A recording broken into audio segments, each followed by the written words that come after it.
നമുക്ക് ദൈവവചനം പഠിക്കുവാനായിട്ട് ഒരവസരം കൂടി ദൈവം നൽകിയതോർത്ത് ദൈവത്തെ സ്തുതിക്കുന്നു. ഇന്ന് ബാബു സഹോദരൻ സ്ഥലത്തില്ലാത്തത് കൊണ്ടാണ് ഞാൻ ഇന്ന് ക്ലാസ് എടുക്കുന്നത്. റോമർക്ക് എഴുതിയ ലേഖനം ആണ് നമ്മൾ പഠിച്ചുകൊണ്ടിരിക്കുന്നത്. 11-ാം അധ്യായത്തിൻ്റെ 24 വരെയുള്ള വാക്യങ്ങൾ നമ്മൾ പഠിക്കുകയുണ്ടായി. നമ്മൾ 24-ാമത്തെ വാക്യത്തിൽ അല്ലെങ്കിൽ ഈ അധ്യായത്തിൽ നമ്മൾ കഴിഞ്ഞ ദിവസം പഠിച്ച വാക്യത്തിൽ നമ്മൾ പഠിച്ച് നിർത്തിയത് ഇസ്രായേലിനെ സംബന്ധിക്കുന്ന ദൈവിക പരിപാടി ഒരു രാജ്യം എന്നുള്ള നിലയിൽ അത് ദൈവം നിർത്തിയിരിക്കുകയാണ്. ഇന്ന് സഭ എന്ന ദൈവത്തിൻ്റെ പരിപാടിയാണ് നടന്നുകൊണ്ടിരിക്കുന്നത്. അതിൽ ജാതി ഇസ്രായേൽ എന്നുള്ളതായിട്ടുള്ള വേർതിരിവില്ല. ജാതികളിൽ നിന്നും ഇസ്രായേലിൽ നിന്നും അല്ലെങ്കിൽ യഹൂദന്മാരിൽ നിന്നുമുള്ളതായിട്ടുള്ള ആളുകളെ പ്രത്യേകം വേർപാടിൻ്റെ നടിച്ചുവർ ഇടിച്ചു കളഞ്ഞ് അവരെ ദൈവസന്നിധിയിൽ ഒരു ശരീരം പോലെ പണിയുന്നു എന്നാണ് ഇവിടെ അവരെ സംബന്ധിച്ച സഭയുടെ പരിപാടി. അതാണിപ്പോൾ നടന്നുകൊണ്ടിരിക്കുന്നത് എന്നുള്ളത് നാം കണ്ടു. ഇസ്രായേലിന് അവിശ്വാസത്താൽ അവരൊടിഞ്ഞുപോയി. അവർ യഥാർത്ഥത്തിൽ മിശിഹ വന്നപ്പോൾ മിശിഹായെ സ്വീകരിച്ച് ആ ദൈവിക പരിപാടിയോട് ചേർന്നിരിക്കേണ്ടതായിരുന്നു. ആ ദൈവിക പരിപാടി എന്ന സഭ തന്നെയാണ് യഥാർത്ഥത്തിൽ പഴയ നിയമത്തിലൂടെ ദൈവം വെളിപ്പെടുത്തിയിരുന്നത് എന്നുള്ളതൊക്കെ പഴയ നിയമ വേദഭാഗങ്ങളുടെ അടിസ്ഥാനത്തിൽ പൗലോസ് അപ്പോസ്തലൻ തെളിയിച്ചതൊക്കെ നമ്മൾ കണ്ടു. അതുകൊണ്ട് അവരെ വീണ്ടും, അതായത് മാനസാന്തരപ്പെടുന്ന യഹൂദന്മാരെ വീണ്ടും കർത്താവ് ആ സ്വാഭാവിക കൊമ്പുകളോട് ഒട്ടിക്കും. അതിന് പ്രശ്നമൊന്നുമില്ല, അവരുടെ നേരെ അഹങ്കരിക്കുവാനായിട്ട് ആവശ്യമില്ല എന്ന് പറഞ്ഞാണ് നമ്മൾ 24-ാമത്തെ വാക്യം അവസാനിപ്പിച്ചത്. 25 മുതലുള്ള വാക്യങ്ങളിൽ, സഹോദരന്മാരെ, നിങ്ങൾ ബുദ്ധിമാന്മാരെന്ന് നിങ്ങൾക്ക് തന്നെ തോന്നാതിരിപ്പാൻ ഈ രഹസ്യം അറിയാതിരിക്കരുത് എന്ന് ഞാൻ ആഗ്രഹിക്കുന്നു. ഈ ബുദ്ധിമാന്മാരെന്ന് തോന്നുക എന്ന് പറയുന്നത് നമുക്ക് ഒക്കെയും ഒരുപക്ഷെ വരാൻ സാധ്യതയുള്ളതായ കാര്യമാണ്. നമുക്ക് ബുദ്ധിയില്ല എന്ന് ചിന്തിക്കാനല്ലോ നമ്മുടെ താല്പര്യം. നമ്മൾ ബുദ്ധിമാന്മാരാണ് എന്ന് ചിന്തിക്കാനാണ് നമുക്ക് താല്പര്യം. എന്ന് മാത്രവുമല്ല, നമ്മൾ ബുദ്ധിമാന്മാരാണ് എന്ന് മറ്റുള്ളവർ നമ്മെക്കുറിച്ച് മനസ്സിലാക്കണമെന്നുള്ള ആഗ്രഹവും നമുക്കുണ്ട്. ഇനി നമ്മൾ ബുദ്ധിമാന്മാരാണെന്ന് തെളിയിക്കാനായിട്ടുള്ള സ്ഥാനത്തും അസ്ഥാനത്തും ഉള്ളതായിട്ടുള്ള നമ്മളുടെ സംസാരങ്ങളും കാഴ്ചപ്പാടുകളും വിശദീകരണങ്ങളും ഒക്കെ യഥാർത്ഥത്തിൽ നമ്മുടെ ജീവിതത്തിൻ്റെ ഒരു ഭാഗം തന്നെയായിട്ടുണ്ട് എന്നുള്ളത് ഒരു യാഥാർത്ഥ്യമാണ്. എന്നാൽ ദൈവിക പരിപാടികളെ സംബന്ധിച്ച് മാനുഷിക ബുദ്ധി എന്ന് പറയുന്നത് നിരർത്ഥകമാണ്. നമ്മളുടെ ബുദ്ധിയിൽ ദൈവിക പരിപാടികളെ ഉൾക്കൊള്ളുവാനോ വ്യാഖ്യാനിക്കുവാനോ ആയിട്ടോ കഴിയുകയില്ല. ദൈവം എന്താണോ വെളിപ്പെടുത്തിയിരിക്കുന്നത് അത് മനസ്സിലാക്കുക എന്നുള്ളതല്ലാതെ നമ്മുടെ ബുദ്ധിയിൽ ദൈവത്തെ നമുക്ക് വിശദീകരിക്കുവാനോ ദൈവിക പരിപാടികളെ വിശദീകരിക്കുവാനായിട്ടോ കഴിയുകയില്ല. അതുകൊണ്ടാണ് ഇവിടെ, സഹോദരന്മാരെ, നിങ്ങൾ ബുദ്ധിമാന്മാരെന്ന് നിങ്ങൾക്ക് തന്നെ തോന്നാതിരിപ്പാൻ ഈ രഹസ്യം അറിയാതിരിക്കരുതെന്ന് ഞാൻ ആഗ്രഹിക്കുന്നു എന്ന് പറയുന്നത്. നമുക്ക് ബുദ്ധിയില്ലാതെ ജീവിക്കാനായിട്ട് കഴിയുകയില്ല. ബുദ്ധിമാന്ദ്യമുള്ളവരായിട്ടല്ല നമ്മൾ ജീവിക്കേണ്ടത്. ബുദ്ധിമാന്ദ്യമുള്ള ആളുകൾക്കൊന്നും ദൈവിക കാര്യങ്ങൾ മനസ്സിലാക്കുവാനായിട്ട് കഴിയുകയില്ല. അവർക്ക് പ്രായോഗിക ജീവിതത്തിൽ നേരെ ജീവിക്കാനായിട്ടും അവർക്ക് കഴിയുകയില്ല എന്നുള്ളതൊക്കെയും ഒരു സത്യമാണ്. എന്നാൽ മാനുഷിക ബുദ്ധിയും പിന്നെ ദൈവം തരുന്നതായിട്ടുള്ള ജ്ഞാനവും അത് രണ്ടാണ്. മാനുഷിക ബുദ്ധിയിൽ ദൈവിക പരിപാടികളെ വിശദീകരിക്കുവാനായിട്ട് നമുക്ക് ഒരിക്കലും സാധിക്കുകയില്ല. ദൈവത്തെയും വിശദീകരിക്കുവാനായിട്ട് സാധിക്കുകയില്ല. അങ്ങനെ ദൈവത്തെയും ദൈവിക പരിപാടികളെയും മാനുഷിക ബുദ്ധിയിൽ വിശദീകരിക്കുവാൻ ശ്രമിച്ചതിൻ്റെ ഫലമാണ് നമ്മൾ ഇന്ന് ലോകത്ത് കാണുന്നതായിട്ടുള്ള വിവിധ മതങ്ങളോടനുബന്ധിച്ചിട്ടുള്ള സംസ്കാരങ്ങളും വിശ്വാസങ്ങളും ആചാരങ്ങളും ഒക്കെ. അത് മനുഷ്യൻ കണ്ടുപിടിച്ചതാണ്. മനുഷ്യൻ ദൈവത്തെയും ദൈവിക പരിപാടിയെയും മനുഷ്യൻ്റെ ബുദ്ധിയിൽ വിശദീകരിച്ചതാണ്. അത് മനുഷ്യനെ കൂടുതൽ വഷളത്വത്തിലേക്കും വിഗ്രഹാരാധനയിലേക്കും എത്തിക്കും എന്ന് തന്നെയാണ് നമുക്ക് കാണുവാനായിട്ട് കഴിയുന്നത്. അപ്പോൾ നമ്മെക്കുറിച്ച് നമുക്ക് ബുദ്ധിമാന്മാരെന്ന് തോന്നരുത്, പ്രത്യേകിച്ച് ദൈവിക പരിപാടികളോടുള്ള ബന്ധത്തിൽ എന്നാണ് പറയുന്നത്. ഇതിനെക്കുറിച്ച് യെശയ്യാവിൻ്റെ പുസ്തകത്തിൽ നമുക്ക് ഒരു വേദഭാഗം വായിക്കുവാനായിട്ട് സാധിക്കും. അതിൻ്റെ 5:21 നാം വായിക്കുന്നത്, തങ്ങൾക്ക് തന്നെ ജ്ഞാനികളായും തങ്ങൾക്ക് തന്നെ വിവേകികളായും തോന്നുന്നവർക്ക് അയ്യോ കഷ്ടം. യഥാർത്ഥത്തിൽ ഇങ്ങനെ നമ്മൾ വളരെ ജ്ഞാനമുള്ളവരാണ്, നമ്മൾ വളരെ ബുദ്ധിയുള്ളവരാണ് എന്ന് പറഞ്ഞാൽ അതിൻ്റെ അർത്ഥം മറ്റാരെയും കേൾക്കാൻ, മറ്റൊന്നിനെയും അറിയുവാനായിട്ട് എനിക്ക് താല്പര്യമില്ല. ഈ ലോകത്തിൽ കാണുന്ന സകല കാര്യങ്ങളെയും എൻ്റെ ബുദ്ധിയിലും ജ്ഞാനത്തിലും ഞാൻ വിശദീകരിക്കും, അതാണ് അതിൻ്റെ സത്യം എന്ന് ചിന്തിക്കുന്ന ആളുകൾ, മറ്റ് ദൈവിക വെളിപ്പാടുകളെയോ അല്ലെങ്കിൽ ദൈവികമായ നിയോഗം പ്രാപിച്ച് ദൈവവചനം പഠിപ്പിക്കുന്നതായിട്ടുള്ള ആളുകളുടെയോ വാക്കുകൾ കേൾക്കാതെ സ്വന്തം വിവേകത്തിലും സ്വന്തം ബുദ്ധിയിലും ആശ്രയിച്ച് ദൈവത്തെയും ദൈവിക പരിപാടികളെയും വിശദീകരിക്കുവാൻ ശ്രമിക്കുന്ന ആളുകളെ സംബന്ധിച്ചിടത്തോളം അവർക്ക് അയ്യോ കഷ്ടമെന്നാണ് നമുക്ക് അവിടെ വായിക്കാനായിട്ട് കഴിയുന്നത്. അതേ പ്രമാണം തന്നെയാണ് നമുക്കിവിടെയും യഥാർത്ഥത്തിലുള്ളത്. ബുദ്ധിമാന്മാരെന്ന് നിങ്ങൾക്ക് തന്നെ തോന്നാതിരിപ്പാൻ ഈ രഹസ്യം അറിയാതിരിക്കരുതെന്ന് ഞാൻ ആഗ്രഹിക്കുന്നു. അപ്പോൾ ഇസ്രായേൽ ജനത്തെ സംബന്ധിക്കുന്നതായിട്ടുള്ള ദൈവിക പരിപാടി ദൈവം മാറ്റിവെച്ചു എന്നുള്ളതിനേക്കാൾ ദൈവം മാറ്റിവെച്ചു അല്ലെങ്കിൽ തള്ളിക്കളഞ്ഞു അല്ലെങ്കിൽ ഒടിച്ചു കളഞ്ഞു എന്ന് പറയുമ്പോൾ തന്നെ അതിനടിസ്ഥാനമായിരിക്കുന്നത് അവരുടെ അവിശ്വാസമാണ് എന്ന് നമ്മൾ കഴിഞ്ഞ ദിവസം പഠിക്കുകയുണ്ടായി. അപ്പോൾ ദൈവം തള്ളിക്കളഞ്ഞു എന്ന് പറയുന്നതിനേക്കാൾ അവർ ദൈവത്തെ തള്ളിക്കളഞ്ഞു, അതിൻ്റെ ഫലമായിട്ട് ദൈവം അവരെ തള്ളിക്കളഞ്ഞു എന്ന് ചിന്തിക്കുന്നതാണ് അതിനകത്ത് ഏറ്റവും വചനപരമായി യോഗ്യമായിട്ടുള്ള കാര്യം. എന്താണ് രഹസ്യം? ഇങ്ങനെ ഇസ്രായേൽ ജാതികളുടെ പൂർണ്ണസംഖ്യ ചേരുവോളം ഇസ്രായേലിന് അംശമായി കാഠിന്യം ഭവിച്ചിരിക്കുന്നു. ഇങ്ങനെ ഇസ്രായേൽ മുഴുവൻ രക്ഷിക്കപ്പെടും. വിടുവിക്കുന്നവൻ സിയോനിൽ നിന്ന് വരും, അവൻ യാക്കോബിൽ നിന്ന് ഭക്തിയെ മാറ്റും. ഞാൻ അവരുടെ പാപങ്ങളെ നീക്കുമ്പോൾ ഇത് ഞാൻ അവരോട് ചെയ്യുന്ന നിയമം ആകും, അല്ലെങ്കിൽ ഇത് ഞാൻ അവരോട് ചെയ്യുന്ന നിയമം. അപ്പോൾ ഈ കാലഘട്ടത്തിൽ ഇസ്രായേലിന് അംശമായി കാഠിന്യം ഭവിച്ചിട്ടുണ്ട്, അതിവിടെ പറയുകയാണ്. എന്നാൽ ഇസ്രായേൽ മുഴുവൻ രക്ഷിക്കപ്പെടുന്നതായിട്ടുള്ളൊരു കാലം വരുന്നുണ്ട്. ഒരു രാജ്യം എന്നുള്ള നിലയിൽ, ഒരു ജനത എന്നുള്ള നിലയിൽ അവർ ക്രിസ്തുവിലേക്ക് നോക്കി കർത്താവ് അവരെ ചുറ്റുമുള്ള നാനാ ജാതികളാൽ ചുറ്റപ്പെട്ട് അവരാൽ ഒരു പരാജയത്തിലേക്ക്, യുദ്ധത്തിൽ ഒരു പരാജയത്തിലേക്ക് അവർ നീങ്ങുന്ന സമയത്ത് അവർ കുത്തിയവങ്കിലേക്ക് നോക്കുകയും കർത്താവ് ഒലിവുമലയിൽ പ്രത്യക്ഷപ്പെട്ടുകൊണ്ട് അവരുടെ ശത്രുക്കളെ എല്ലാം നശിപ്പിച്ച് ഒരു രാജ്യം സ്ഥാപിക്കുകയും ചെയ്യുമെന്ന് ഇസ്രായേൽ ഒരു രാജ്യം എന്നുള്ള നിലയിൽ ക്രിസ്തുവിനെ അംഗീകരിക്കും എന്നാണ് ഇവിടെ നമുക്ക് കാണുവാനായിട്ട് സാധിക്കുന്നത്. ഇസ്രായേൽ മുഴുവൻ രക്ഷിക്കപ്പെടും. അപ്പോൾ ഇസ്രായേലിനെ സംബന്ധിക്കുന്നതായിട്ടുള്ള ദൈവിക പരിപാടി മാറ്റിവെച്ചിട്ടില്ല, മറിച്ച് ദൈവം പഴയ നിയമ പുസ്തകങ്ങളിലൂടെ, താളുകളിലൂടെ വെളിപ്പെടുത്തിയിരിക്കുന്നതായിട്ടുള്ള സത്യങ്ങളെ ഇസ്രായേൽ താൽക്കാലികമായി തള്ളിക്കളഞ്ഞു. അതിന് കാരണം അവർക്കിപ്പോൾ അംശമായി കാഠിന്യം ഭവിച്ചിരിക്കുന്നു.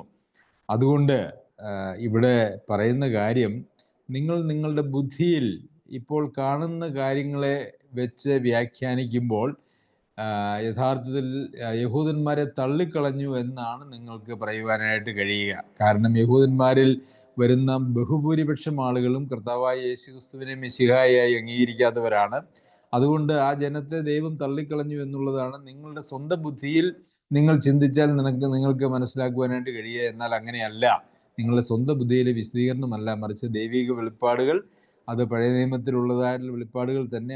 ഇനിയും രക്ഷിക്കപ്പെടും എന്നുള്ളത് തന്നെയാണ്. അതുകൊണ്ട് സ്വന്തം ബുദ്ധിയൊന്നും ഉപയോഗിച്ച് ദൈവവചനത്തെ വ്യാഖ്യാനിക്കുവാനായിട്ട് ശ്രമിക്കരുത്.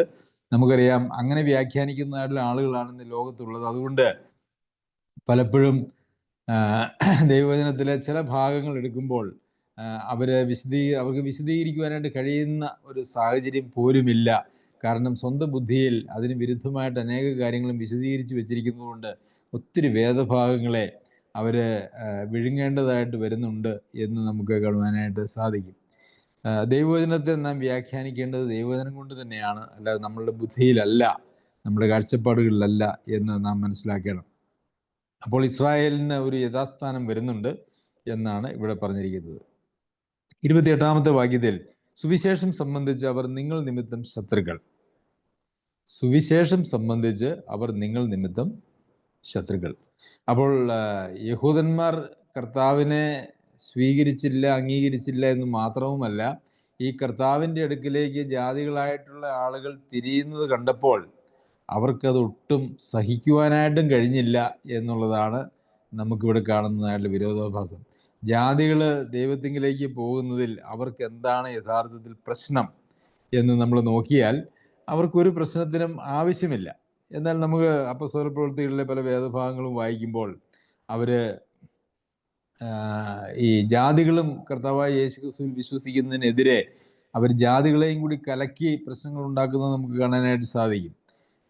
പ്രവൃത്തികൾ 13-ാം അധ്യായത്തിൽ യഹൂദന്മാരോ പുരുഷാരത്തെ കണ്ട് അസൂയ നിറഞ്ഞവരായി ദുഷിച്ചുകൊണ്ട് പൗലോസ് സംസാരിക്കുന്നതിന് എതിർ പറഞ്ഞു. അപ്പോൾ പൗലോസും ബർന്നബാസും ധൈര്യം പൂണ്ട് ദൈവവചനം ആദ്യം നിങ്ങളോട് പറയുന്നത് ആവശ്യമായിരുന്നു, എന്നാൽ നിങ്ങൾ അതിനെ തള്ളി നിങ്ങളെ തന്നെ നിത്യജീവൻ അയോഗ്യരെന്ന് വിളിച്ചു കളയുന്നതിനാൽ ഞങ്ങൾ ജാതികളിലേക്ക് തിരിയുന്നു.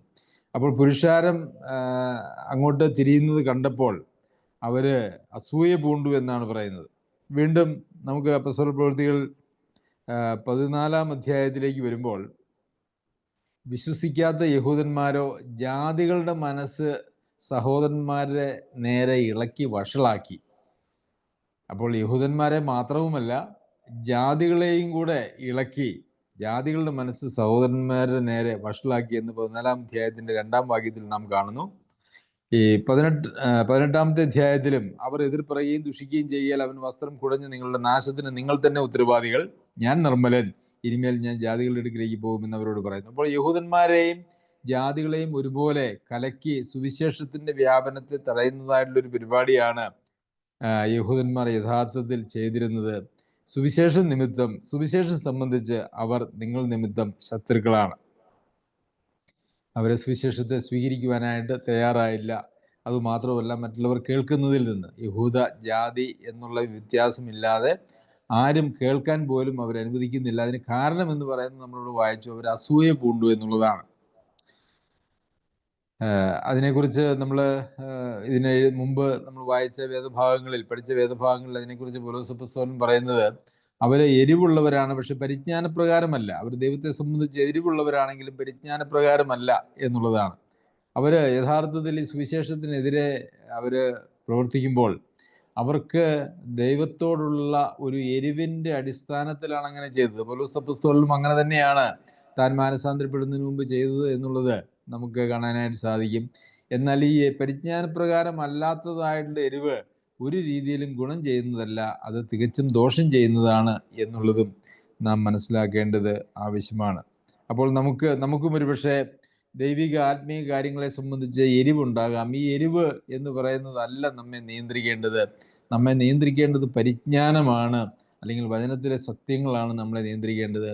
നമ്മളുടെ എരിവ് എന്ന് പറയുന്നത് പലപ്പോഴും നമ്മളുടെ ദേഹിയിൽ നിന്ന് ഉളവാകുന്നതായിട്ടുള്ള ഒരു കാര്യമാണ്. അത് ആത്മാവിൽ എരിവുള്ളവരായി എന്നുള്ളത് നമുക്ക് വചനമുണ്ട്.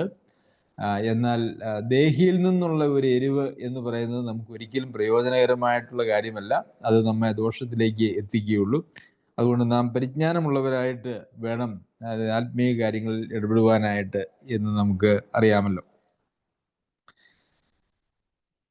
തിരഞ്ഞെടുപ്പ് സംബന്ധിച്ചോ പിതാക്കന്മാർ നിമിത്തം പ്രിയന്മാർ, അവര് സുവിശേഷം സംബന്ധിച്ച് ശത്രുക്കളാണെങ്കിലും തിരഞ്ഞെടുപ്പ് സംബന്ധിച്ച് പിതാക്കന്മാർ നിമിത്തം പ്രിയന്മാരാണ് എന്ന് പറയുന്നു. അത് നമ്മൾ ഇന്നലെ കണ്ടതായിട്ടുള്ളൊരു കാര്യമാണ്. അബ്രഹാം, ഇസ്ഹാക്ക്, യാക്കോബ്, അവരെക്കുറിച്ച് നമ്മൾ ഇന്നലെ കണ്ടതായിട്ടുള്ള കാര്യം, അവര് വേരാണ് എന്ന് നമ്മൾ കണ്ടു. അല്ലെങ്കിൽ ആദ്യ ഭാഗമെന്നും വേരെന്നും അവരെക്കുറിച്ച് പറഞ്ഞിരിക്കുന്നത് നാം ഇന്നലെ ചിന്തിക്കുകയുണ്ടായി. അവരെ സംബന്ധിച്ച്, കാരണം അവരിലൂടെ ദൈവം ഉത്ഭവിപ്പിച്ച ഒരു ജനമാണ് എന്നുള്ള നിലയിൽ, ഇസ്രായേൽ ജനം എന്നുള്ള നിലയിൽ ഒരു പ്രത്യേക പരിഗണന അവരോട് ദൈവത്തിനുണ്ട് എന്നുള്ളതൊരു യാഥാർത്ഥ്യമാണ്. ഇന്ന് നമ്മൾ ലോകത്തിലേക്ക് നോക്കിയാലും ദൈവം അങ്ങനെ ഒരു പരിഗണന യഹൂദന്മാർക്ക് കൊടുത്തിട്ടുള്ളത് വളരെ വ്യക്തമായിട്ട് നമുക്ക് മനസ്സിലാക്കുവാനായിട്ട് സാധിക്കും. ഇസ്രായേൽ യഥാർത്ഥത്തിൽ ഒരു ചെറിയ രാജ്യമാണ്. 1 കോടി പോലും അവിടെ ജനസംഖ്യയില്ല. കേരളത്തിൻ്റെ ജനസംഖ്യയുടെ 1/4 ജനസംഖ്യ മാത്രമേ ഇസ്രായേലിൽ ഉള്ളൂ. 1 കോടി പോലുമില്ല. എങ്കിലും അവര് ഇന്ന് ലോകത്ത് വരുത്തിയിരിക്കുന്നതായിട്ടുള്ള നേട്ടങ്ങളെക്കുറിച്ച്, ലോകത്തിന് കൊടുത്തിരിക്കുന്നതായിട്ടുള്ള സംഭാവനകളെക്കുറിച്ച് നാം ചിന്തിച്ചാൽ അവരൊരു പ്രത്യേകതയുള്ള ജനതയാണ് എന്ന് നമുക്ക് മനസ്സിലാക്കുവാനായിട്ട് സാധിക്കും. 1% പോലും ഇല്ലാത്തതായിട്ടുള്ള ഇസ്രായേൽ ജനം യഥാർത്ഥത്തിൽ 25% നോബൽ സമ്മാനങ്ങൾ കൈക്കലാക്കുന്നവരാണ്. ലോകത്തിലെ എല്ലാ പ്രധാന കണ്ടുപിടുത്തങ്ങളുടെ എല്ലാം പിറകിൽ പ്രവർത്തിച്ചിരിക്കുന്നത് യഹൂദജാതിയാണ്. ഇന്ന് ഒരു ചെറിയ രാജ്യമാണ്. നമ്മുടെ കേരളത്തിൻ്റെ വലിപ്പം പോലും ഇസ്രായേലിനില്ല എന്നാണ് അതിനെക്കുറിച്ച് മനസ്സിലാക്കുന്നത്. അത്ര ചെറിയ ഒരു രാജ്യം എന്ന് പറയുന്നത് അവരുടെ ചുറ്റും കിടക്കുന്നതായിട്ടുള്ള ശക്തന്മാരായ സമ്പന്നന്മാരായിട്ടുള്ള എല്ലാ രാജ്യങ്ങളെയും യഥാർത്ഥത്തിൽ നിയന്ത്രിക്കുന്ന ഒരു തലത്തിലാണ് അവരുടെ നിൽപ്പ് എന്നുള്ളത് നമുക്ക് കാണുവാനായിട്ട് സാധിക്കും. അത് ദൈവം അവർക്ക് ഒരു പ്രത്യേക പരിഗണന കൊടുത്തിട്ടുണ്ട് എന്നുള്ളത് കൊണ്ടാണ്. ദൈവം അവരെ തള്ളിക്കളഞ്ഞിട്ടില്ല. അവർ ദൈവത്തെ തള്ളിക്കളഞ്ഞു, അവർ യേശുവിനെ തള്ളിക്കളഞ്ഞു, മിശിഹായെ തള്ളിക്കളഞ്ഞു എന്നുള്ളതേ ഉള്ളൂ. അവർ പിതാക്കന്മാർ നിമിത്തം പ്രിയർ തന്നെയാണ്. അതിൻ്റെ പ്രത്യേകത നമുക്ക് ഇന്ന് ലോകത്തേക്ക് നോക്കിയാൽ കാണുവാനായിട്ട് സാധിക്കും. അമേരിക്ക ഏറ്റവും ശക്തമായ ഒരു രാജ്യമാണ്, ലോകത്തിലെ ഏറ്റവും ശക്തനായ രാജ്യമാണ് അമേരിക്ക എന്ന് നമുക്കറിയാം. എന്നാൽ ആ അമേരിക്കയുടെ പോളിസികളെ നിയന്ത്രിക്കുന്നത് പോലും യഹൂദന്മാരായിട്ടുള്ള ആളുകളാണ് എന്നുള്ളത് ഒരു പരമസത്യമാണ്. അങ്ങനെ ലോകത്തെ നിയന്ത്രിക്കുവാൻ, ലോകത്തിലെ ശക്തന്മാരായിട്ടുള്ള രാജ്യത്തെ നിയന്ത്രിക്കുവാൻ കഴിയുന്ന ഒരു കൊച്ചു രാജ്യം, ഒരു കുഞ്ഞൻ രാജ്യം. അവരുടെ ചാരസംഘടന എന്ന് പറയുന്നത് ലോകത്തിൽ ഏറ്റവും പേരുകേട്ടതാണ്. അവർ തീരുമാനിച്ചാൽ, അവരൊരു കാര്യം തീരുമാനിച്ചാൽ അവർ ചെയ്തിരിക്കും. ഇപ്പം ഈ അടുത്ത കാലത്തുണ്ടായ യുദ്ധത്തെക്കുറിച്ച് പോലും നമ്മൾ കേൾക്കുമ്പോൾ മിഡിൽ ഈസ്റ്റിലെ എല്ലാ കാര്യങ്ങളും ഞങ്ങൾ മാറ്റിമറിക്കുമെന്ന് അവർ പറഞ്ഞു. പക്ഷെ അവർ ആ ഒരു നിലയിൽ തന്നെ അങ്ങനെ ചെയ്തുകൊണ്ട് പോകുന്നത് നമുക്ക് കാണുവാനായിട്ട് സാധിക്കും. അവർ ദൈവത്തിൻ്റെ പ്രിയരായിട്ടുള്ളൊരു ജനമാണ്. ദൈവം ഇസ്രായേൽ ജനത്തെ തിരഞ്ഞെടുത്തുവെന്നും ദൈവിക പരിപാടികൾ അവരിലൂടെ നടപ്പാക്കുന്നു എന്നുള്ളത് ഇസ്രായേൽ ജനത്തെ മാത്രം നോക്കിയാൽ നമുക്ക് പഠിക്കുവാനായിട്ട് കഴിയുന്നതാണ്. യഥാർത്ഥത്തിൽ നമ്മളെ നോക്കിയാൽ, നമ്മെ ഓരോരുത്തരെയും നോക്കിയാൽ ദൈവിക പരിപാടി നമ്മളിലൂടെ ദൈവം ഈ ലോകത്ത് നിറവേറ്റുന്നു എന്നുള്ളത് ലോകം മനസ്സിലാക്കേണ്ടതുണ്ട്. എന്നാൽ അത് നിർഭാഗ്യവശാൽ ഇന്ന് സംഭവിക്കുന്നില്ല എന്നുള്ളത് ദുഃഖകരമായിട്ടുള്ളൊരു കാര്യമാണ്. ഇന്ന് ലോകത്തിൽ വിശ്വാസികളെ കണ്ടിട്ട് ദൈവിക പരിപാടി അവരിലൂടെ നിവർത്തിക്കപ്പെടുന്നു എന്ന് ചിന്തിക്കാൻ കഴിയുന്നതായിട്ടുള്ള ജീവിത വിശുദ്ധിയോ കാഴ്ചപ്പാടുകളോ ഒന്നും ഇന്ന് ക്രിസ്ത്യാനികൾ ഇന്ന് അവകാശപ്പെടുന്നവർക്കില്ല എന്നുള്ളത് വളരെ സങ്കടകരമായ ഒരു കാര്യമാണ്. പ്രിയമുള്ളവരെ, ഇസ്രായേൽ ജനത്തെ കാണുമ്പോൾ തിരഞ്ഞെടുക്കപ്പെട്ട ഒരു ജനമാണ് അവർ. ഒരു പ്രത്യേക ദൈവിക അനുഭവവും ദൈവികമായിട്ടുള്ള കാഴ്ചപ്പാടുകളും അവർക്കുണ്ട് എന്ന് നാം ചിന്തിക്കുമ്പോൾ നമ്മെ കാണുന്നതായിട്ടുള്ള ആളുകൾ നാം യഥാർത്ഥത്തിൽ ദൈവമക്കളാണ് എന്ന് നമ്മളുടെ സ്വഭാവവും രീതിയും കാഴ്ചപ്പാടുകളും പെരുമാറ്റങ്ങളും എല്ലാം കണ്ട് ആളുകൾ മനസ്സിലാക്കേണ്ടതായിട്ടുണ്ട്. ശരി, ദൈവം തൻ്റെ കൃപാവരങ്ങളെയും വിളിയെയും കുറിച്ച് അനുദപിക്കുന്നില്ലല്ലോ. ദൈവം ഒത്തിരി കൃപകൾ കൊടുത്തതായിട്ടുള്ള ഒരു രാജ്യമാണ് ഇസ്രായേൽ. ദൈവം വിളിച്ച് വേർതിരിച്ചതായിട്ടുള്ള ജനമാണ്. അതിനെക്കുറിച്ച് അത് വേണ്ടായിരുന്നു എന്ന് ദൈവം ചിന്തിക്കുന്നില്ല. ആ പരിപാടിയുമായിട്ട് ദൈവം മുമ്പോട്ട് പോകുന്നു എന്നുള്ളതാണ്. അതിനെക്കുറിച്ച് അനുദപിക്കേണ്ടതായിട്ടുള്ളൊരു കാര്യം ദൈവത്തിനില്ല, അനുദപിക്കുന്നില്ല എന്ന് മാത്രമാണ് നമുക്ക് കാണുവാനായിട്ട് കഴിയുന്നത്. ശരി, അതിനുശേഷം ഇവിടെ പൗലോസ് അപ്പോസ്തലൻ ഒരു പ്രത്യേക കാര്യം വിശദീകരിക്കുകയാണ്. നിങ്ങൾ മുമ്പേ ദൈവത്തെ അനുസരിക്കാതിരുന്നിട്ട്, അതായത് ജാതികളായിട്ടുള്ള ആളുകൾ മുമ്പേ ദൈവത്തെ അനുസരിക്കാതിരുന്നിട്ട് അവരുടെ അനുസരണക്കേടിനാൽ, അതായത് യഹൂദന്മാരുടെ അനുസരണക്കേടിനാൽ ഇപ്പോൾ ജാതികളായ നിങ്ങൾക്ക് കരുണ ലഭിച്ചതുപോലെ നിങ്ങൾക്ക് ലഭിച്ച കരുണയാൽ അവർക്ക് കരുണ ലഭിക്കേണ്ടതിന് അവരും ഇപ്പോൾ അനുസരിക്കാതിരിക്കുന്നു. ഞാനതിനകത്ത് ചില വാക്കുകൾ അത് മനസ്സിലാക്കുന്നതിൻ്റെ സഹായത്തിന് വേണ്ടി കൂട്ടിച്ചേർത്തിട്ടുണ്ട്. ബൈബിളിൽ എഴുതിയിരിക്കുന്ന അങ്ങനെ തന്നെയല്ല ഞാൻ വായിച്ചത്. അത് മനസ്സിലാക്കുന്നതിന് വേണ്ടിയാണ്. നിങ്ങൾ മുമ്പേ, നിങ്ങൾ എന്ന് പറഞ്ഞിരിക്കുന്നത് ജാതികളായിട്ടുള്ള നിങ്ങൾ, ജാതികളായിരുന്ന നിങ്ങൾ മുമ്പേ ദൈവത്തെ അനുസരിക്കാതിരുന്നു. അവരുടെ, അതായത് യഹൂദന്മാരുടെ അനുസരണക്കേടിനാൽ ഇപ്പോൾ നിങ്ങൾക്ക് കരുണ ലഭിച്ചു. ഇനി നിങ്ങൾക്ക് ലഭിച്ച കരുണയാൽ ഇപ്പോൾ അനുസരിക്കാതിരിക്കുന്ന അവർക്ക് കരുണ ലഭിക്കേണ്ടതിന് അവരും ഇപ്പോൾ അനുസരിക്കാതിരിക്കുന്നു. അപ്പോൾ അനുസരണക്കേടിൽ നിന്ന് അനുസരണത്തിലേക്കാണ് ദൈവം വിളിക്കുന്നത്. ജാതികൾ അനുസരണക്കേടിലായിരുന്നു, അവരെ ദൈവം അനുസരണത്തിലേക്ക് അവർ വന്നു. അന്ന് അനുസരണത്തിലായിരുന്ന യഹൂദന്മാർ അനുസരണക്കേടിലേക്ക് പോയി. ഇനി അനുസരണക്കേടിൽ ഇരിക്കുന്നതായിട്ടുള്ള യഹൂദന്മാരെ വീണ്ടും ദൈവം അനുസരണത്തിലേക്ക് കൊണ്ടുവരും. ഇതാണ് അവിടെ എഴുതിയിരിക്കുന്ന ചുരുക്കം എന്ന് പറയുന്നത്. യഥാർത്ഥത്തിൽ എന്തിനാണ് അതിനുശേഷം പറഞ്ഞിരിക്കുന്നതായിട്ടുള്ള വാക്യം എന്ന് പറയുന്നത്? ദൈവം എല്ലാവരോടും കരുണ ചെയ്യേണ്ടതിന് എല്ലാവരെയും അനുസരണക്കേടിൽ അടച്ചു കളഞ്ഞു. ദൈവം അനുസരണക്കേടിൽ അടച്ചു കളഞ്ഞു എന്ന് പറയുമ്പോഴും ദൈവം തിരഞ്ഞെടുത്തുവെന്നും ദൈവം ഒടിച്ചു കളഞ്ഞു എന്നൊക്കെ പറയുന്നതായിട്ടുള്ള കാര്യത്തിൻ്റെ ആ ഒരു അതിൻ്റെ രീതിയിൽ തന്നെ നാം മനസ്സിലാക്കേണ്ടതായിട്ടുള്ള ആവശ്യമുണ്ട്. അനുസരിക്കാതിരിക്കാനായിട്ട് ദൈവം അവരെ സംബന്ധിച്ച് തീരുമാനിച്ചുവെന്നോ ഒന്നും അവിടെ അർത്ഥമാക്കിയിട്ടില്ല. അനുസരണക്കേടിൽ അവർ മുമ്പോട്ട് പോയപ്പോൾ ദൈവം അതിനെ അനുവദിച്ചു. ദൈവം ഒരു ബലപ്രയോഗം നടത്തിയില്ല എന്നുള്ളത് മാത്രമേ ഉള്ളൂ. ഒരു മനുഷ്യനെയും ദൈവം ബലപ്രയോഗത്തിലൂടെ തൻ്റെ പിന്നാലെ വരുത്തുവാനായിട്ട് ഇച്ഛിക്കുന്നില്ല, അങ്ങനെ ഒരിക്കലും ചെയ്തിട്ടില്ല. ദൈവം വിളിച്ച് വിളി കേട്ട് ആ ദൈവവിളിയുടെ അടിസ്ഥാനത്തിൽ ഇറങ്ങി പുറപ്പെടുന്ന ആളുകൾക്ക് മാത്രമേ ആ ദൈവിക പരിപാടിയിൽ ഉൾപ്പെടുവാനായിട്ട് കഴിയുള്ളൂ. അബ്രഹാമിനെ ദൈവം വിളിച്ചു, എങ്ങോട്ടാണെന്ന് പോലും അറിയത്തില്ലായിരുന്നു എങ്കിലും അബ്രഹാം പുറപ്പെട്ടു. അതുപോലെ പിതാക്കന്മാരെല്ലാവരും അങ്ങനെയായിരുന്നു. അപ്പസ്തോലിനെ ദൈവം വിളിച്ചു, പൗലോസ് അപ്പസ്തോലിനെ. അപ്പോൾ പൗലോസ് അപ്പസ്തോലനും ഇറങ്ങി പുറപ്പെട്ടു. നമുക്ക് ഓരോരുത്തർക്കും വിളി കിട്ടിയിട്ടുണ്ട്. എല്ലാവരെയും കർത്താവ് വിളിക്കുന്നുണ്ട്, എല്ലാവരെയും തങ്ങളിലേക്ക് ആകർഷിക്കുന്നുണ്ട്. എന്നാൽ ആ വിളി കേട്ട പിന്നാലെ പോകുവാൻ കൂട്ടാക്കുന്നവരിലൂടെ മാത്രമേ ദൈവിക പരിപാടി നടപ്പാകുകയുള്ളൂ. അല്ലാത്തവര് അനുസരണക്കേടിൻ്റെ വഴിയിൽ പോകുമ്പോൾ ദൈവം ബലം പ്രയോഗിക്കാതെ അവരുടെ വഴിക്ക് അവരെ അനുവദിക്കുന്നു എന്നുള്ളത് കൊണ്ടാണ് അവരെ അനുസരണക്കേടിൽ അടച്ചു കളഞ്ഞു എന്ന് പറയുന്നത്. പക്ഷേ ഈ അനുസരണക്കേടിൽ അടച്ചു കളയുമ്പോൾ അവര് ഒരു പരാജയം, ഞങ്ങൾക്കൊന്നും കഴിയുന്നില്ല, ഞങ്ങൾ ദൈവസന്നിധിയിൽ നിന്നും വേർപെട്ടു പോയി എന്നുള്ളതായ ഒരു വലിയ കുറ്റബോധം അവരിൽ ഉണ്ടാകുമ്പോൾ അവരവരുടെ ഹൃദയത്തെ താഴ്ത്തുകയും ആ സമയത്ത് അവർക്ക് ദൈവകരുണ അല്ലെങ്കിൽ ദൈവകൃപ ലഭിക്കുകയും അവര് അനുസരണത്തിലേക്ക് വരികയും ചെയ്യുന്നു എന്ന് നമുക്ക് കാണുവാനായിട്ട് കഴിയും. അതുതന്നെയാണ് യഹൂദന്മാർക്ക് ഇസ്രായേൽ ജനത്തിന് ന്യായപ്രമാണം കൊടുത്തതിനെ കുറിച്ചും പറയുന്നത്. ന്യായപ്രമാണത്തിനെ ഒരു ശിശുപാലകനായിട്ടാണ് പറയുന്നത്. ന്യായപ്രമാണം അനുസരിക്കുവാനായിട്ട് അവരൊത്തിരി ശ്രമിച്ചു, അവരെ കൊണ്ട് സാധിച്ചില്ല, അവർ പരാജയപ്പെട്ടു. അവരുടെ ശരീരത്തിലുള്ള അല്ലെങ്കിൽ അവരുടെ അവയവങ്ങളിൽ കാണുന്നതായിട്ടുള്ള ഒരു പാപപ്രമാണം അവരെ ന്യായപ്രമാണം അനുസരിക്കാൻ കഴിയാത്ത വിധം ബലഹീനരാക്കി കളഞ്ഞു എന്ന് 7-ാമത്തെ അധ്യായത്തിൽ നാം പഠിക്കുകയുണ്ടായി. പ്രിയമുള്ളവരെ, നമ്മളുടെ ജഡത്തിൻ്റെ ശക്തിയിൽ, നമ്മുടെ ദേഹിയുടെ ശക്തിയിൽ ദൈവിക കൽപ്പനകളെ അനുസരിക്കുവാൻ കഴിയാത്ത വിധം നാം അശക്തരാണ് എന്ന് ദൈവസന്നിധിയിൽ നാം ഏറ്റുപറയുമ്പോൾ, ആ അനുസരണക്കേട് നിലനിൽക്കുവാൻ താല്പര്യമില്ലാതെ ആ ദൈവത്തെങ്കിലേക്ക് തിരിയുമ്പോഴാണ് നമുക്ക് കരുണയും കൃപയും ലഭിക്കുന്നത്. ആ സമയത്താണ് നമുക്ക് വിശ്വസിക്കുവാനും അനുസരിക്കുവാനും ദൈവത്തിൽ നിന്നുള്ളതായിട്ടുള്ള ഒരു അനുകൂല മനോഭാവം, കൃപ നമുക്ക് ലഭിക്കുന്നത്. അപ്പം അതിനെക്കുറിച്ച് പറയുകയാണ്.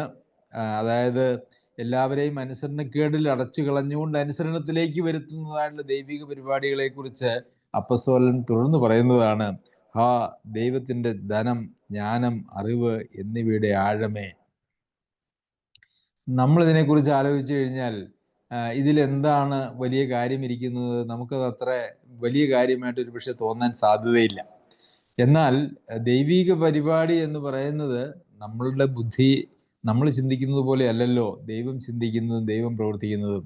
ദൈവത്തിൻ്റെ ചിന്തകളും ദൈവത്തിൻ്റെ വഴികളും എന്ന് പറയുന്നത് അത് മനുഷ്യൻ്റെ ചിന്തകളും മനുഷ്യൻ്റെ വഴികളുമായിട്ട് അല്ലെങ്കിൽ വിചാരങ്ങളും വഴികളുമായിട്ട് തുലനം ചെയ്യുമ്പോൾ അത് ആകാശം ഭൂമിക്കുമേതെ ഉയർന്നിരിക്കുന്നത് പോലെ അത്രമേൽ വ്യത്യാസമായിരിക്കുന്നു എന്നാണ് യെശയ്യാവിൻ്റെ പുസ്തകത്തിലാണെന്ന് തോന്നുന്നു നാം വായിക്കുന്നത്.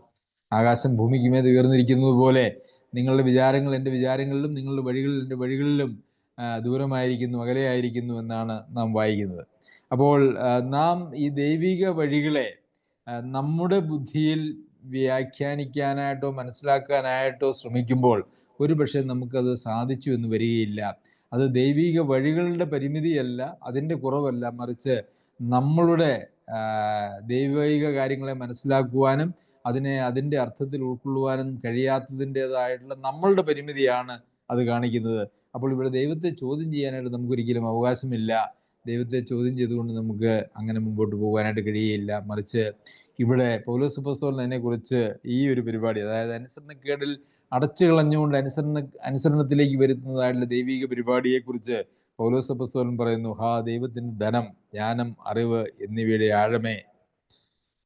അത് മനസ്സിലാക്കുവാൻ കഴിയുന്നില്ലല്ലോ എന്നുള്ളതാണ് പൗലോസ് അപ്പോസ്തലൻ ഇവിടെ പറയുന്നത്. അവൻ്റെ ന്യായവിധികൾ എത്ര അപ്രമേയവും അവൻ്റെ വഴികൾ എത്ര അഗോചരവുമാകുന്നു. അത് നമുക്ക് മനസ്സിലാക്കാനായിട്ട് നമ്മളുടെ ചിന്തയ്ക്ക്, നമ്മളുടെ ബുദ്ധിക്ക്, നമ്മുടെ അറിവിന്, നമ്മളുടെ കാഴ്ചപ്പാടുകൾക്കൊക്കെ വിദൂരമായിരിക്കുന്ന, എത്തിപ്പെടാൻ കഴിയാത്തതായിട്ടുള്ള ദൈവിക പരിപാടിയാണ്. നമുക്കറിയാമല്ലോ, രക്ഷ എന്ന് പറയുന്നത് പോലും എത്രയോ ശ്രേഷ്ഠമായിട്ടുള്ളൊരു ദൈവിക പരിപാടിയാണ്. ലോകത്തിൽ എത്രയോ മതങ്ങൾ ഉണ്ടായിട്ടുണ്ട്. മനുഷ്യർ അവൻ്റെ കാഴ്ചപ്പാടിൽ എത്രയോ വിശ്വാസങ്ങളും മതങ്ങളും ഒക്കെ ഉണ്ടാക്കിയിട്ടുണ്ട്. എന്നാൽ വിശ്വാസത്താലുള്ള നീതീകരണം, രക്ഷ എന്ന് പറയുന്നത്, ലോകത്തിൽ പ്രസംഗിക്കുന്ന ഏക മാർഗം എന്ന് പറയുന്നത് ക്രിസ്തു മാർഗമാണ്. വേറെ ലോകത്തിൽ ഒരു മതത്തിനും ആ ഒരു തലത്തിലേക്ക് ചിന്തിക്കാനോ എത്തിപ്പെടാനായിട്ടോ കഴിഞ്ഞിട്ടില്ല. എല്ലാ മതങ്ങളും പഠിപ്പിക്കുന്നത് എങ്ങനെയെങ്കിലും പ്രവൃത്തികളിലൂടെ രക്ഷ പ്രാപിക്കുക, മോക്ഷം പ്രാപിക്കുക, അല്ലെങ്കിൽ ദൈവപ്രസാദം നേടുക എന്നുള്ളതാണ്. എന്നാൽ അതിൽ നിന്നും വളരെ വ്യത്യസ്തമായിട്ടുള്ള ഒരേ ഒരു മാർഗത്തെ പ്രസംഗിക്കുന്ന ഏക പുസ്തകമാണ് ദൈവവചനമായിരിക്കുന്ന ബൈബിൾ എന്ന് നമുക്കറിയാം. അപ്പോൾ കർത്താവിൻ്റെ വഴികൾ അഗോചരമാണ്, അപ്രമേയമാണ്. അത് നമ്മുടെയൊക്കെ ഉൾക്കൊള്ളുവാനായിട്ട് കഴിയുന്നതിനേക്കാൾ അപ്പുറമാണ്. ഇതൊക്കെ വായിക്കുമ്പോൾ ഇതിലെന്താണ് ഇത്ര പുതുമ, ഇതിലെന്താണ് ഇത്ര വലിപ്പം, വലിയത് എന്നൊക്കെ നമുക്ക് തോന്നുന്നെങ്കിൽ നമുക്കതിൻ്റെ ആഴങ്ങളെ മനസ്സിലാക്കുവാൻ കഴിയാത്തതുകൊണ്ടാണ്. ഈ ചിലർക്കൊക്കെ സംശയങ്ങൾ ഉണ്ടാകുന്നത് എപ്പോഴാണ്? സംശയങ്ങൾ ഉണ്ടാകുന്നത് എന്തെങ്കിലുമൊക്കെ മനസ്സിലാക്കുമ്പോഴാണ്, അല്ലേ? എല്ലാം മനസ്സിലായാലും ഒന്നും മനസ്സിലായില്ലെങ്കിലും ഒരാൾക്ക് സംശയം ഉണ്ടാകുകയില്ല. അപ്പോൾ ഇവിടെയും നമുക്ക് സംശയം ഉണ്ടാകുന്നുവെങ്കിൽ നമുക്ക് ഒരുപക്ഷെ ചില കാര്യങ്ങൾ മാത്രമേ നമുക്ക് മനസ്സിലായിട്ടുള്ളൂ എന്നുള്ളതാണ്. അതല്ലാതെ എല്ലാം മനസ്സിലാക്കുവാൻ, ദൈവിക പരിപാടികളെല്ലാം മനസ്സിലാക്കുവാനായിട്ട് നമുക്ക് കഴിയുകയില്ലല്ലോ. ഒന്നും മനസ്സിലാകുന്നില്ല എന്ന് വന്നാലും അതും ഒരു പ്രശ്നമാണ്. നാം ദൈവസന്നിധിയിൽ നമ്മളെ തന്നെ താഴ്ത്തുക, വിധേയപ്പെടുത്തുക. ദൈവികമായിട്ടുള്ള ജ്ഞാനത്തിന് വേണ്ടി നമുക്ക് ജ്ഞാനം കുറവാകുന്നുവെങ്കിൽ ഈ ലോകത്തിൻ്റെ ജ്ഞാനമല്ല, ദൈവികമായിട്ടുള്ളൊരു ജ്ഞാനം പ്രാപിക്കുവാൻ ദൈവാത്മാവിൻ്റെ സഹായത്തിനായി അവൻ്റെ അടുക്കിലേക്ക് നാം ചെല്ലുക. കർത്താവിൻ്റെ അറിഞ്ഞവൻ ആർ? അവന് മന്ത്രിയായിരുന്നവൻ ആർ? ആരാണ് കർത്താവിൻ്റെ മനസ്സറിഞ്ഞിട്ടുള്ളത്? കർത്താവിൻ്റെ മനസ്സിനെ അറിയാനായിട്ട് കഴിയുമോ? അൺലിമിറ്റഡ് ആയിട്ടുള്ള, അനന്തനായിട്ടുള്ള, നിത്യനായിട്ടുള്ള ദൈവത്തിൻ്റെ മനസ്സ് ഒരിക്കലും പരിമിതികളുള്ള അല്ലെങ്കിൽ ലിമിറ്റഡ് ആയിട്ടുള്ള ഒരു മനുഷ്യന് മനസ്സിലാക്കുവാനായിട്ട് കഴിയുന്നതല്ല, വിശദീകരിക്കാനായിട്ടും കഴിയുന്നതല്ല. സർവജ്ഞാനിയും സർവ്വവ്യാപിയും സർവശക്തനുമായിട്ടുള്ള ദൈവത്തിന് ഒരു മന്ത്രിയുടെ ആവശ്യമില്ല എന്നുള്ളതും നമുക്കറിയാം. അതുകൊണ്ടാണ് അവന് മന്ത്രിയായിരുന്നിട്ടോ അവൻ്റെ മനസ്സറിയാനായിട്ട്, അപ്പം മനസ്സറിയാനായിട്ട് കഴിയുന്ന ആൾക്ക് മാത്രമേ മന്ത്രിയാകാനായിട്ട് കഴിയുകയുള്ളൂ. അല്ലെങ്കിൽ ആരുടെയെങ്കിലും സഹായം ആവശ്യമുണ്ടെങ്കിൽ മാത്രമേ ഒരു മന്ത്രിസ്ഥാനത്തിന് പ്രസക്തി തന്നെയുമുള്ളൂ. ദൈവം സർവജ്ഞാനിയും സർവശക്തനുമൊക്കെ ആയതുകൊണ്ട് തനിക്കൊരു മന്ത്രിയോ അങ്ങനെയുള്ള ഒരു സപ്പോർട്ട് ആവശ്യമില്ല എന്ന് നമുക്ക് മനസ്സിലാക്കുവാനായിട്ട് കഴിയും. അവന് വല്ലതും മുമ്പേ കൊടുത്തിട്ട് പ്രതിഫലം വാങ്ങുന്നവൻ ആർ? ഈ സർവ്വപ്രപഞ്ചത്തെയും സൃഷ്ടിച്ചവനായിട്ടുള്ള കർത്താവിന് എന്തെങ്കിലുമൊക്കെ കൊടുത്തിട്ട് അതിന് പ്രതിഫലം വാങ്ങിക്കുക എന്ന് പറഞ്ഞാൽ എത്രയോ വളരെ കഷ്ടമായിട്ടുള്ള, ആ ചിന്ത പോലും എത്രയോ ബാലിശമാണ് എന്ന് നമുക്കറിയാം. എന്നാൽ പ്രിയമുള്ളവരെ, ഇന്ന് ലോകത്തിലെ എല്ലാ മതങ്ങളും പഠിപ്പിക്കുന്നത് ദൈവത്തിന് എന്തെങ്കിലും കൊടുത്ത് അതിൻ്റെ പ്രതിഫലമായിട്ട് ഈ ലോകത്തിലെ സുഖ സൗകര്യങ്ങളോ നമ്മുടെ ആഗ്രഹങ്ങളോ നേടുക, അതുപോലെ തന്നെ മോക്ഷവും പ്രാപിക്കുക. അതാണ് ഞാൻ നേരത്തെ സൂചിപ്പിച്ചതായിട്ടുള്ള കാര്യം. ദൈവത്തിന് എന്തെങ്കിലും കൊടുത്ത് ദൈവത്തെ പ്രസാദിപ്പിച്ച് ദൈവത്തിൽ നിന്നുള്ള ഒരു അനുകൂല മനോഭാവം ഈ ലോകത്തിലും നിത്യതയിലും സമ്പാദിക്കുക എന്നുള്ളതാണ് മനുഷ്യന്റെ പരിപാടി. അതൊരിക്കലും സാധിക്കുകയില്ല എന്നുള്ളതാണ്. കാരണം സകലവും അവനിൽ നിന്നും അവനാലും അവങ്കിലേക്കുമാകുന്നുവല്ലോ. അവന് എന്നേക്കും മഹത്വം. ആമേൻ. അവനിൽ നിന്നാണ് സകലവും വന്നത്, നാം തന്നെയും വന്നത് അവനിൽ നിന്നാണ്. ഇനി അവങ്കിലേക്കാണ്, അവനാലാണ് നാം നിലനിൽക്കുന്നത്, ഈ പ്രപഞ്ചം നിലനിൽക്കുന്നത്. ഇനി എല്ലാം തിരികെ പോകുന്നതും അവൻ്റെ പരിപാടിക്ക് അനുസരിച്ചാണ്. കർത്താവിൻ്റെ നിയോഗത്തിൽ നിന്നല്ലാതെ, തീരുമാനത്തിൽ നിന്നല്ലാതെ ഈ ലോകത്തിൽ ഒന്നും സംഭവിക്കുന്നില്ല. നമ്മളുടെ ജീവിതത്തിലും സംഭവിക്കുന്നില്ല. നമുക്ക് കർത്താവിൻ്റെ അനുവദിച്ചിരിക്കുന്നതിനപ്പുറം നമ്മുടെ ജീവിതത്തിൽ ഒന്നുമില്ല എന്ന് നാം മനസ്സിലാക്കിയിരിക്കെ അവൻ എന്നേക്കും മഹത്വം എന്ന് പറയാനല്ലാതെ നമുക്കുള്ള എന്തെങ്കിലും കാര്യങ്ങളിൽ നിന്ന് എന്തെങ്കിലും എടുത്ത് കർത്താവിന് കൊടുത്തിട്ട് അനുകൂല മനോഭാവം ഉണ്ടാക്കുക എന്ന് പറയുന്നത് അസാധ്യമായിട്ടുള്ളൊരു കാര്യമാണ്. ലോകത്തിലെ എല്ലാ മതങ്ങളും അതിനാണ് ശ്രമിച്ചുകൊണ്ടിരിക്കുന്നത്. എന്നാൽ പ്രിയമുള്ളവരെ, എത്ര ഭാഗ്യമുള്ള ആളുകളാണ് നാം. ഇങ്ങനെ ഈ സത്യദൈവത്തെ മനസ്സിലാക്കുവാൻ, കണ്ടെത്തുവാൻ സർവശക്തനായ ദൈവം നമുക്ക് കൃപ നൽകിയല്ലോ. അവൻ്റെ ധനം, ജ്ഞാനം, അറിവ് എന്നിവയുടെ ആഴമേ. ദൈവത്തിന് മഹത്വം. അവൻ്റെ അതിശ്രേഷ്ഠ നാമം മഹത്വപ്പെടുമാറാകട്ടെ.